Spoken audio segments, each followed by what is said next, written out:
Atapu, Assalamu alaikum, Namaste, Harun Nefer. This is Kasank Mai Keperu with another exciting video for you. And in this video, we're going to talk about the different levels of reality and the dangers. But before I do that, I want you to hit the like button on this video.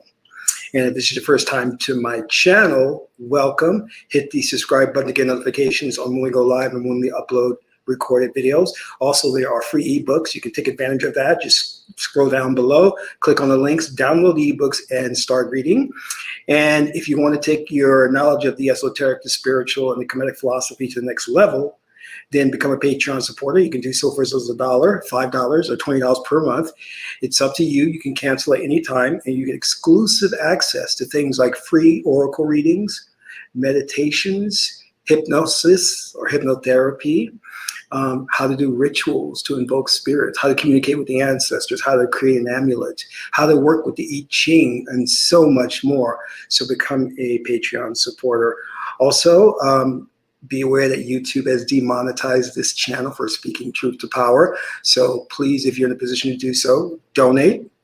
Last but not least, share this video with family and friends so that we can get the revolution started. So Harun Nefer, let's talk about this important subject. But first, I just want to take a little detour and talk about the last 2 weeks or so. I've been dealing with some health challenges. And, you know, I'm seeing about a couple of doctors, and they have been prescribing different medications to see what would work. And it's interesting because my normal pharmacist is really helping out with the COVID-19. And so there's another pharmacist there. He's standing in, he's only temporary. Him and I have a good relationship. We talk a lot, but it was interesting because when I would go to get my medication, he would always like, oh, there's a warning on this. The interaction is not good. Are you aware of that? Have you talked to your doctor about that? And very animated, very dramatic. and he's a really good guy. I mean, he would literally like call me at home twice a day to say, hey, you know what? Did you see this warning? There's an interaction here. There's this side effect here. So, and I say that because I like to talk about my personal problems, right? But the reason why I say it is because I spent the last 20 years doing a lot of meditation, specifically diving into the arena of reality manifestation. And when you're doing that type of meditative work, you must understand that you are feeding yourself in a state of trance, post-hypnotic suggestions to manifest a different reality when it aligns with your wishes. So there are two things you need to be concerned with. Number one, you're getting into an alternate state of consciousness. That means you're very susceptible to suggestion. Number two, okay? And I would say the ancillary effects or the peripheral effect from that is going to be that when you're interacting in the public, watching TV, surfing the internet, when ideas, suggestions, thoughts pop up after 20 years of meditating and trying to reprogram yourself, you're going to, number one, drop into a deep state of trance. And number two, you're going to be highly influenced, suggestible. So I say that so you understand that. So when my pharmacist was talking about these interactions, I had to let him know and individuals know. I say, you know, hey, listen, I am very, very open to manifesting things. And if those suggestions align with my already preconceived belief system, I'm going to manifest that. So I would go home and I'd be thinking, and I'd be like, wait a minute, he said one of the symptoms was coughing. And I said, oh, I'm coughing. Oh my God, I've got it. You know, I remember going into the hospital once and saying, hey, am I dying? Am I dying? They were like, no, what are you talking about? So, and I noticed that on a physiological level, my body would start to mimic the symptoms. So I would call my doctor and panic and say, hey, you know, the pharmacist said that this is happening and I can see that I have the symptoms. And he was like, tell your pharmacist to stop playing doctor and give you your prescription. So it's very interesting. But you must understand too, part of that is we live in a fear-based society. And they based everything on fear-based programming. They really target a lot of that to women to make women feel that they're not good enough, they're not beautiful, their bodies are not the right shape, the right size. And especially with men, they make men feel that if you're not working, if you get laid off or you're not working your 9 to 5 or working 50 hours a week and you don't have a job, then you're of no value to society, because a lot of men are looked at as tools. So we've drank the Kool-Aid and we've become indoctrinated into this type of programming, because you go into trance throughout the entire day. Every time that you find yourself laughing at a joke, daydreaming, you're in a state of trance, and you're highly susceptible and you can be programmed in that state. So when I'm working on reality manifestation, or you can call it the law of attraction or reality transurfing, I'm conditioning the mind-body experience to be more influenced by post-hypnotic suggestions, okay? So I can manifest that reality. Now, the negative side of that is that when something pops up that already aligns with my belief system, and I'll talk a little bit more about that as we go along, I'm highly likely to show those symptoms from a physiological perspective, and from a mental perspective. I'm going to believe that I have that. And that is a very, very dangerous thing, because what happens is, if you understand what I teach and you understand the principles behind it, you know then that you can manifest an illness. So we have to be very careful. I wanted to throw that out there so you understand. This is why the Haruka-Huti stage on the tree of life is very important. So what is Haruka-Huti? Haruka-Huti is divine justice. You see, Ma'at, holistic thinking, the law of balance, truth, justice, means nothing if you cannot enforce that. And Haruka-Huti is the enforcer of the law. But more importantly, here's what Haruka-Huti is. He cuts himself off from his person. He knows how not to identify with the emotional spirit, emotional aspects. So I had to say, I got to drop back from the emotionalism. I've got to become Haruka-Huti. See, there's two individuals within you. There's the self and the person. The person is the emotional state, the Sahu. The self is your true nature, who you are, Osir, Osiris. And your test of that is Haruka-Huti at Ben-Hutet. See, Haru, when he fought Set, went to Ben-Hutet and became Haruka-Huti warrior. And he was victorious. So we are at one point in this stage of our lives, on the tree of life, have to become Haruka-Huti, the warrior. We have to cut ourselves from our person. Any of you have military background, you know when you go into war, fear is not an option. You have to act in spite of the fear. So that's just something to think about. Now let's take this to the next level. And we have to look at how this reality is formed around us. What creates it? How can it be manipulated? So I'm going to drop a little science here for you. I'm not going to spend too much time because I'm still, a little weak, Vodka always helps. Just kidding. But I want to talk about the means and method of manipulating this reality so you can get what you want out of life. Because there's no reason why we should be living in fear-based programming. There's no reason why we should be drinking that Kool-Aid. Your life shouldn't have to be a series of fearful events. I got a call from a very dear friend today. And she was telling me about she was traveling to do interviews. And she returned home very sick and very ill, and she's afraid now. And there's no reason why we should be living like that. And then she says she went to get tested, and now they asked all these questions about her traveling and who the people she came in contact with. And she was saying it was a very scary experience. But it doesn't have to be, because you see, with Haruka-Huti comes Amen. the ability to be at peace in the face of the greatest obstructions. God gave us that safety mechanism in case things happened on this fourth dimensional plane that overwhelmed us. We could drop back. We can take our consciousness and drop back.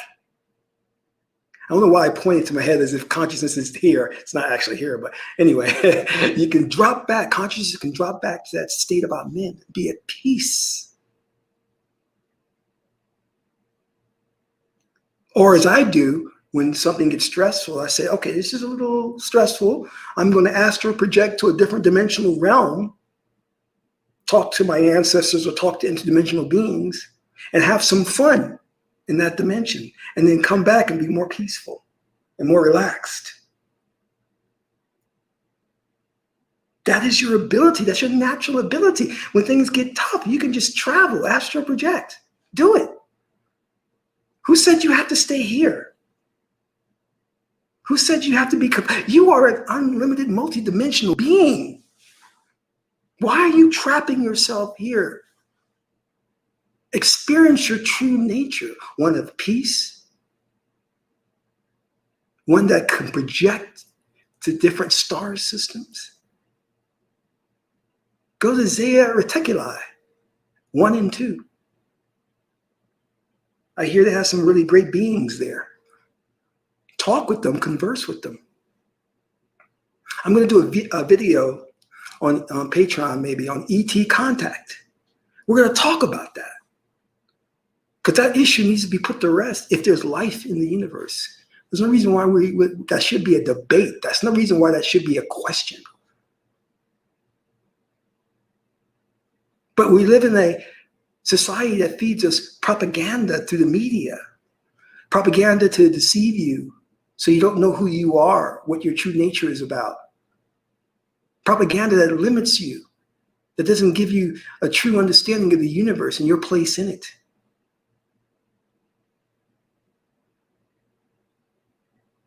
So I want you to think about that. So the first level of your reality is what I call is the baseline reality. This baseline reality is a composite of your belief systems. See, your belief systems translate into an emotion. That emotion translates to a vibrational frequency. That vibrational frequency translates into an experience. It manipulates the subatomic particles in matter to formulate all that you see around you. So your baseline, some individuals have a baseline of wealth that no matter what they do, they attract money because that's a hardwired belief system within them. It has been programmed from the earliest times, nurtured by their parents, nurtured by their environment. So their baseline reality projects outwards and brings abundance to them. Some people have a baseline reality of limitation, of low self-esteem, of relationship issues. And you got to ferret that out. You cannot allow that to stay. And it's not easy because it is the baseline. That is what you're operating at. So through the process of meditation, repeated, you go into the trance state and feed yourself suggestions, new programming to change that baseline.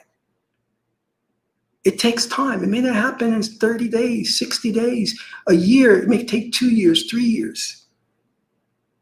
And that baseline reality will always jump out and show itself. And our ancestors, the Kemetic people, actually showed us what it looks like in the form of the hieroglyphics, in the form of the animal representation.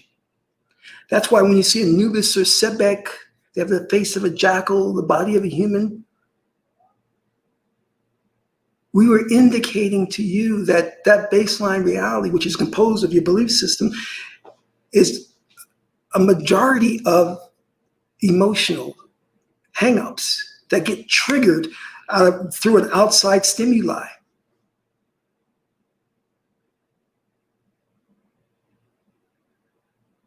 I'm going to say it again. That baseline reality hides within you, and it shows itself when a trigger pops up. Trigger may be your mate saying something that you don't like. Trigger may be seeing the police and feeling uncomfortable.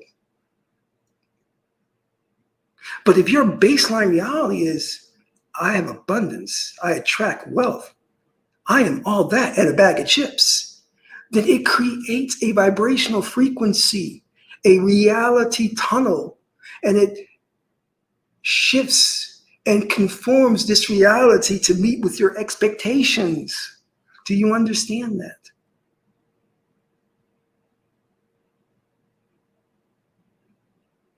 If I truly believe that all my friends think I'm the shit, it's going to manifest. Let's go on to the next one. And this is the most difficult one. And let me explain as I'm going over these things. I want you to understand this clearly.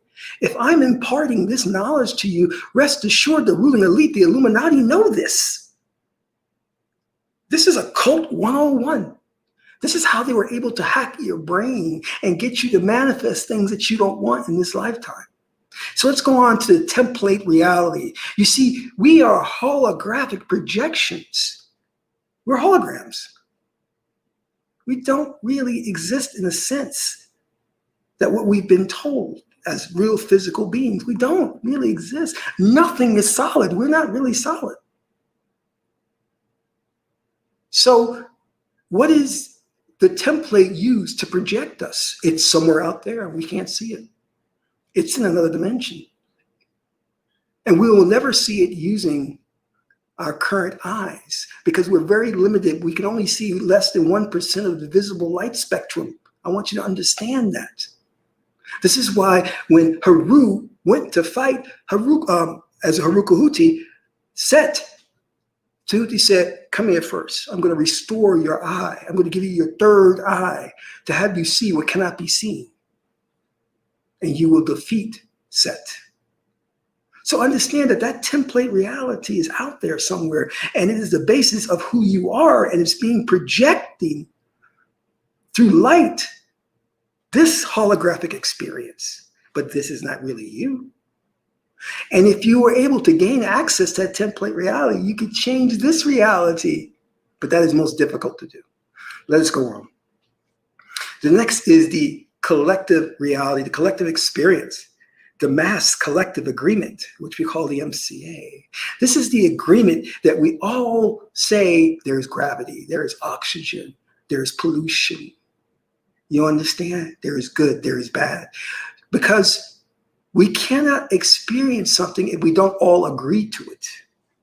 And the ruling elite know this. This is why the basis of everything they put out is on fear-based programming.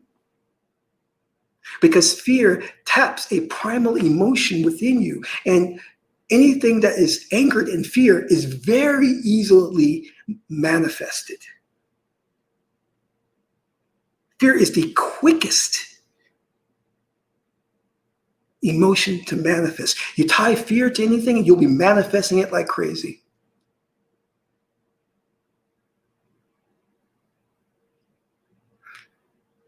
So I want you to understand that there is an unconscious agreement that we all collectively, our spirits get together and agree to. This is the mass collective agreement.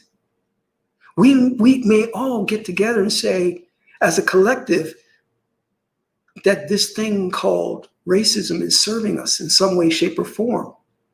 So we must all experience it. And I know it's a difficult pill to swallow, but that's the agreement we all collectively came together to make. There are other collective agreements, but this is the basis of how our reality, maybe as a race, as a group, is formed. For example, there's a collective experience that white women go through. They agreed to go through it.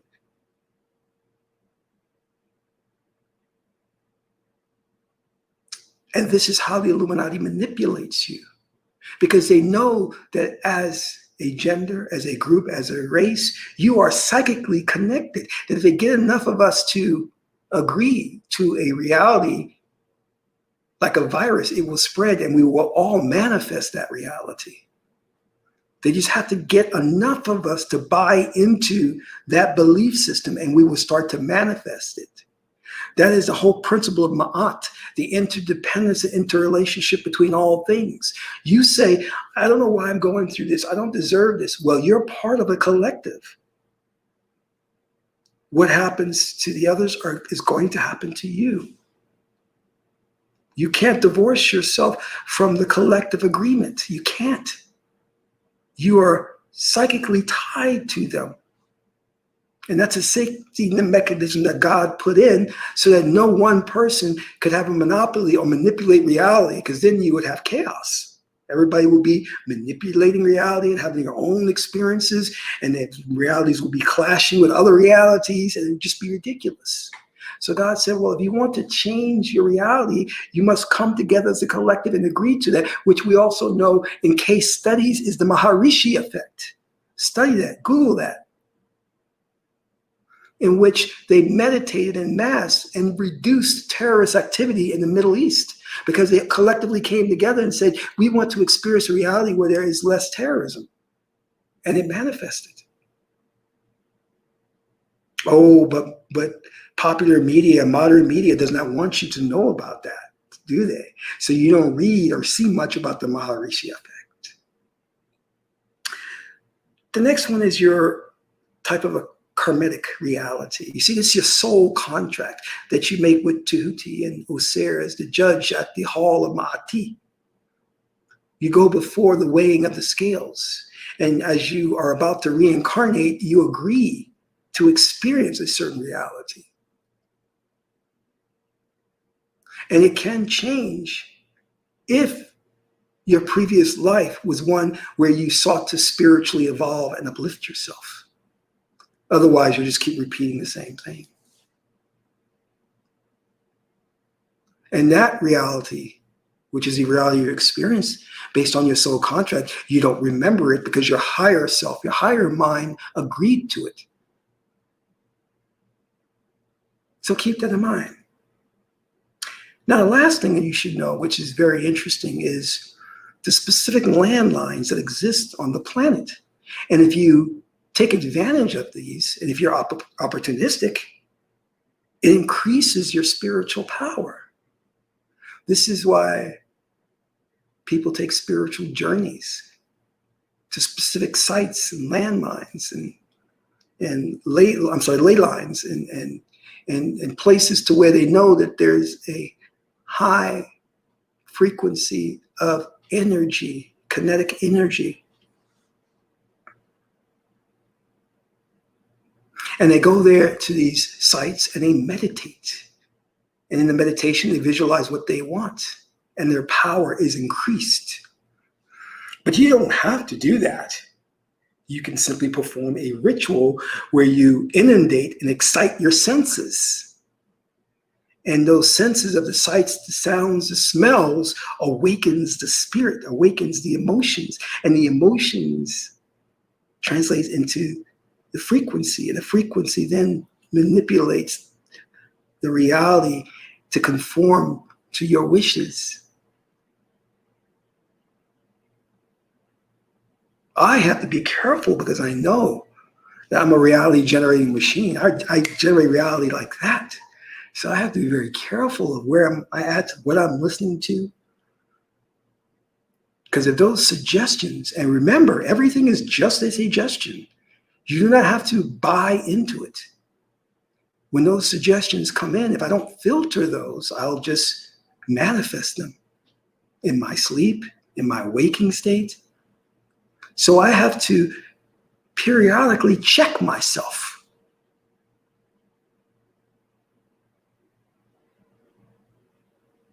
You with your mate? You worry she's going to cheat on you? He's going to cheat on you? Stop it. Stop worrying about that. In fact, focus on the fact that they're going to be devoted and loving. Because if you focus on the negative, it's going to expand and become a reality. And that's not what you want.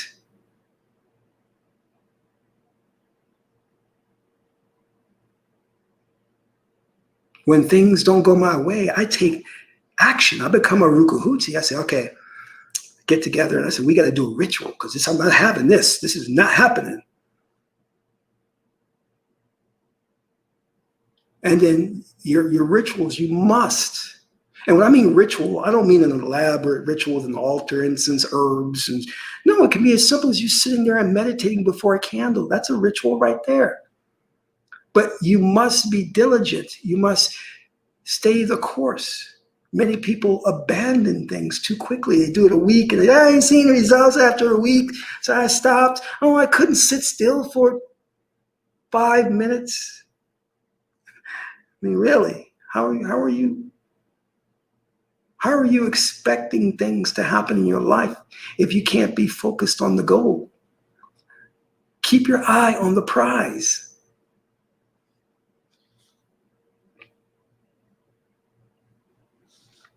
I mean, really. People come to me and say, Kasong, I have a hard time meditating. I can't do that. I tried it for 10 minutes and I was just fidgety. And I would say, well, you need to be ashamed of yourself. Are you telling me that you have attention deficit disorder so bad that you can't sit still for 10 minutes and focus on something that you desire with passion and excitement? Are you telling me that there is something that you want, and that if I tell you there's a way to get it using magical means, and all you have to do is sit still for 10 minutes and sit in front of a candle and visualize yourself having it, you can't do that for 10 minutes, then you don't deserve the thing. You don't deserve it.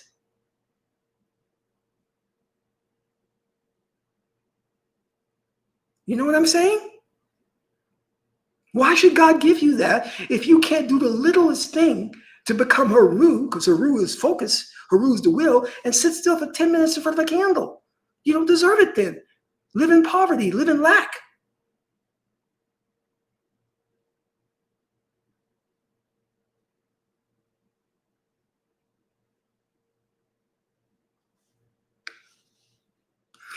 The Illuminati uses all kinds of tricks and techniques to manipulate your psyche to get you to manifest what they want.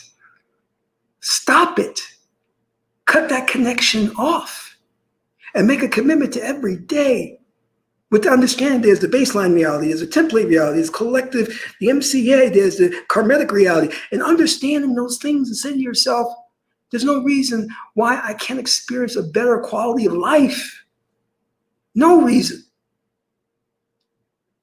If you were to just meditate 5 minutes in front of that candle every day and not miss a day, do you know what that would do to your life? It would change your life. But you must just keep that one goal in mind. Don't sit there and be drifting in and out of different goals and objectives. And well, I want a sexy female. I want the car. I want the house. Oh my God, I saw those shoes. I want those shoes. I want that dress. You can't do that. People have that. They lack focus. They got that Nekabet thing going on. Nekabet's the serpent, the subliminal influences that confuses you, keeps you from focusing.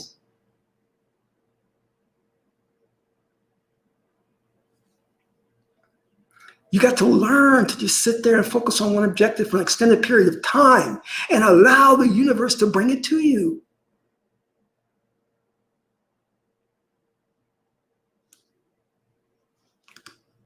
Bob water fasting. Bob, I'm all over that, man. I'm all over that. You 100% right. So I'm ahead of the game. I'm ahead of you, man. Good suggestion. Good suggestion. Dwawu. All right.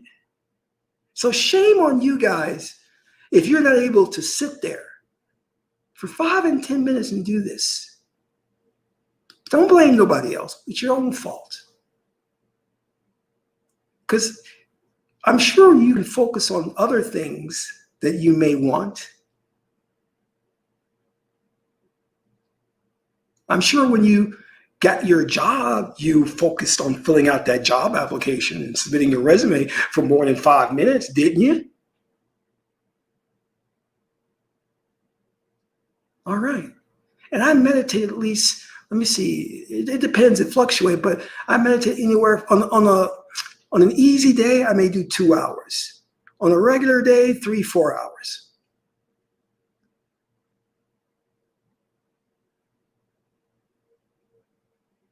Because I'm committed to taking charge and making things better in my life. So why don't you do the same? This is your culture, your religion. This is what your ancestors left you. This knowledge. Unfortunately, the Illuminati got it first.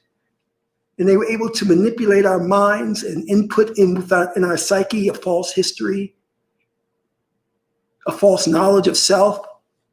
But now we're aware of what they did. And now we know the techniques on how to manipulate reality. So there's no excuses for us not to reverse the damage that they have done.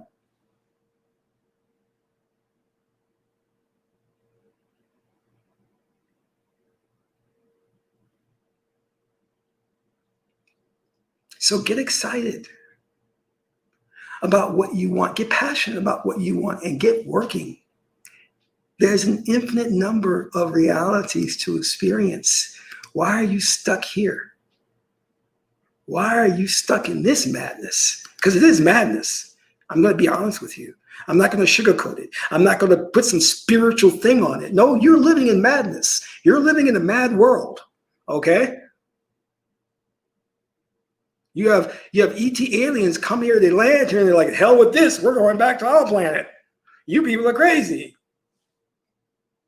Yeah. So, yes, we know. We have our government of psychopaths. We're living in a crazy world, but you don't have to stay here. This is Kasak Ma Keparu, son of Ma'at and Tahuti. My aunt is the beautiful goddess Heteru. Until my next video, I'm in Ra.